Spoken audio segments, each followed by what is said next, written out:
एक शख्स जो कहता था कि ममता बनर्जी बीफ खाती हैं और बीफ खाने की वजह से ही ममता ने अटल बिहारी वाजपेयी को धमकी दी कि अगर उन्होंने देश या पश्चिम बंगाल में बीफ बैन कराया तो ममता वाजपेयी सरकार गिरा देंगी।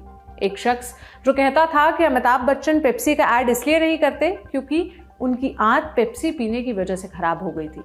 एक शख्स जो कहता था कि हेमा मालिनी लक्स साबुन से नहीं बल्कि बेसन में मलाई डालकर नहाती हैं और पूरे देश को ये बात नहीं बताती वरना पूरे देश की महिलाएं हेमा मालिनी की तरह खूबसूरत हो जाएंगी।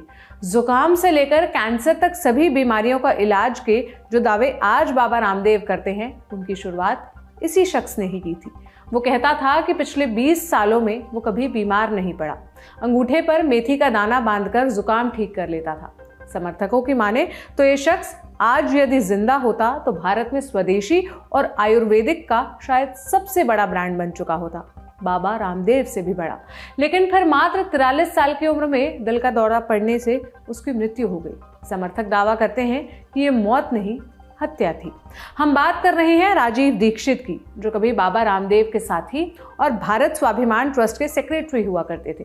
मृत्यु के 1 दशक बाद भी उनके वीडियोस यूट्यूब पर लाखों में देखे जाते हैं। क्या थी राजीव दीक्षित की कहानी, क्यों उनकी मौत विवादों के घेरे में आई, जानेंगे आज के एपिसोड में। नमस्ते, मेरा नाम सोनल है और आप देख रहे हैं भारत के ऐतिहासिक किस्सों कहानियों से जुड़ा हमारा रोजाना का कार्यक्रम तारीख।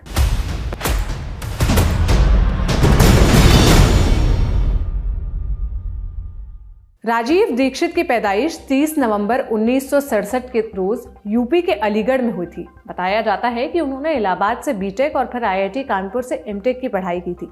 हालांकि इसको लेकर कुछ विवाद भी है। 2015 में एक आरटीआई के जवाब में आईआईटी कानपुर ने बताया कि राजीव दीक्षित नामक छात्र उनके यहाँ से पास आउट छात्रों की लिस्ट में नहीं है। इसके अलावा अपने एक वीडियो में राजीव दीक्षित दावा करते हैं कि उन्होंने फ्रांस से पीएचडी की थी और सीएसआईआर में एंटी ग्रेविटी पर रिसर्च का काम किया था। वो बताते हैं कि उनकी रिसर्च के लिए जर्मनी का मैक्स प्लांट इंस्टीट्यूट अरबों डॉलर देने के लिए तैयार हो गया था, लेकिन वो नहीं चाहते थे कि उनकी रिसर्च किसी और देश के हाथ लगे, इसलिए उन्होंने रिसर्च बेचने से इनकार कर दिया।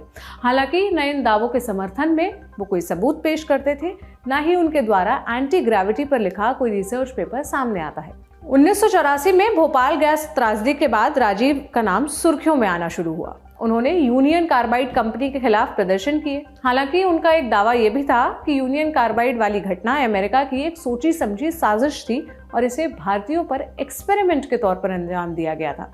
यहाँ से राजीव दीक्षित ने विदेशी कंपनियों के खिलाफ एक मुहिम शुरू कर दी। उन्होंने देश भर में घूमकर भाषण देने शुरू किए। इन भाषणों में वो भारतीय शिक्षा व्यवस्था, टैक्स सिस्टम, मॉडर्न मेडिसिन, अंतर्राष्ट्रीय कंपनियों की आलोचना किया करते। एक भाषण में वो कहते हैं कि भारत का वर्तमान लीगल सिस्टम अंग्रेजों के बनाए हुए कानून की फोटोकॉपी जैसा है और इसे बदला जाना चाहिए। इकोनॉमिक सिस्टम के बारे में राजीव दीक्षित कहते हैं कि देश का टैक्सेशन सिस्टम डिसेंट्रलाइज कर दिया जाना चाहिए क्योंकि यही देश में भ्रष्टाचार की जड़ है। उनका दावा था कि देश का 80% टैक्स रेवेन्यू नेताओं और ब्यूरोक्रेट्स के हिस्से में जाता है। भारत के बजट सिस्टम को ब्रिटेन से प्रेरित बताने वाले राजीव 500 और 1000 के नोट बंद करने की सलाह देते थे।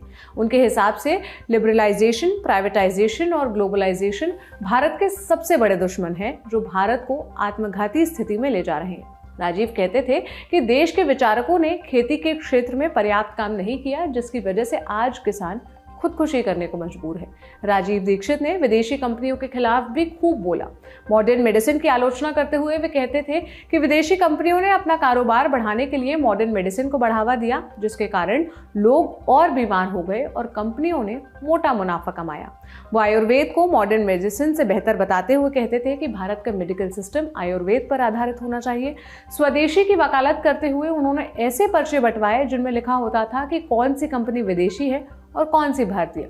अंग्रेजी का एक मुहावरा है, the road to hell is paved with good intention.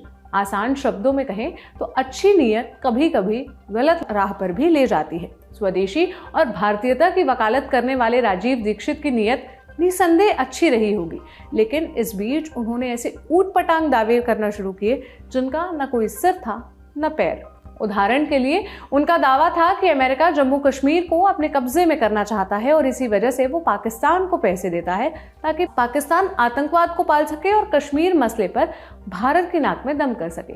ऐसा ही एक दावा उनका प्रधानमंत्री नेहरू को लेकर भी था, जिसमें वो कहते हैं जवाहरलाल नेहरू, मोहम्मद अली जिन्ना और एडवीना एक ही कॉलेज में पढ़े थे और एडवीना से दोनों लगे हुए थे। एडवीना इतनी चालाक महिला थी कि दोनों को हैंडल करती थी। जिन्ना और नेहरू चरित्र के बेहद हल्के आदमी थे।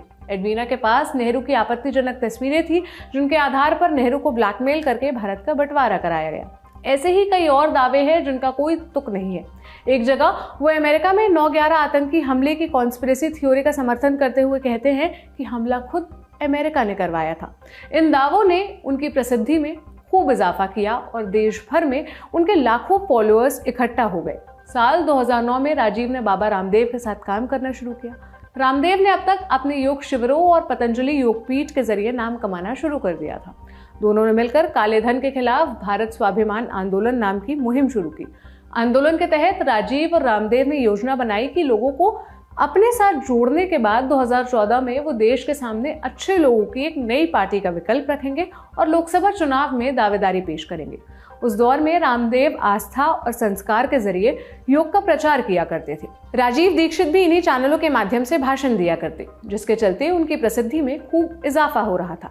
भारत स्वाभिमान आंदोलन की शुरुआत के कुछ महीने बाद ही 30 नवंबर 2010 को राजीव दीक्षित की मौत हो गई। डॉक्टरों के अनुसार उनकी मौत का कारण हार्ट अटैक था, लेकिन उनके समर्थकों का कहना है कि यह स्वाभाविक मृत्यु नहीं, साजिश थी। चलिए जानते हैं कि क्या हुआ था राजीव दीक्षित की मृत्यु के रोज। नवंबर के आखिरी सप्ताह में राजीव छत्तीसगढ़ के दौरे पर थे, जहां उन्होंने अलग अलग जगहों पर व्याख्यान देने शुरू किए। 26 से 29 नवंबर तक अलग अलग जगह व्याख्यानों के बाद जब वो 30 को भिलाई पहुंचे, तब वहां उनकी तबीयत खराब हो गई। वहां से दुर्ग जाने के दौरान कार में उनकी हालत बहुत खराब हो गई और उन्हें दुर्ग में रोका गया। दिल का दौरा पड़ने से उन्हें भिलाई के सरकारी हॉस्पिटल में भर्ती कराया गया और फिर वहां से अपोलो BSR हॉस्पिटल शिफ्ट किया गया, जहां डॉक्टरों ने उन्हें डेड डिक्लेयर कर दिया। इसके बाद एक चार्टर्ड विमान से राजीव के शव को हरिद्वार लाया गया। राजीव के समर्थकों का कहना है कि उस रोज राजीव का शव बैंगनी और नीला पड़ गया था। उनकी स्किन उधड़ी लग रही थी, नाक के आसपास काले नीले रंग का खून जमा हो गया था।